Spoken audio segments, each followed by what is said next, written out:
Ito nga't na-receive ko na yung in-order kong parcel. 2 days lang simula ng in-order ko dumating agad. Kaya ito binuksan ko na para sabay-sabay nating makita. Nung nakita ko nga napawaw talaga ako mga mare kasi ang ganda ng kulay niya. Black na black. At tamang-tama to mga mare dahil mahilig kaming mamasyal at meron na kaming tumbler na dadalhin. Meron din siyang kasamang 2 straw. At tignan nyo naman, sino bang hindi mai-inlove? Ang ganda niya sa personal. At mukhang matibay din siya mga mare. Buksan na natin dahil meron pa siyang 2 tumbler sa loob. Akala nyo, isa lang ha. Opak, diba? Ang ganda rin nito.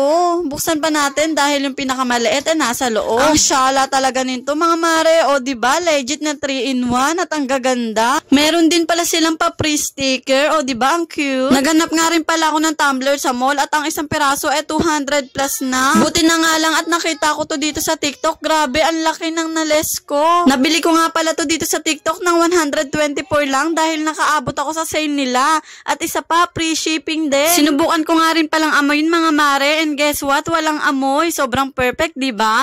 Yung iba kasing tumbler, amoy goma. Sino ba naman kasing di mabubudol? Tignan nyo naman, ang ganda. Eto nga anak ko ay nilalagyan na ng sticker yung tumbler niya. Syempre, hindi ako magpapatalo. Lalagyan ko na rin ng sticker yung tumbler ko. Available nga pala tong 3-in-1 tumbler sa yellow bag ko mga mare. Kaya kung gusto nyo bumili, click nyo lang yung yellow bag dyan sa baba. Thank you!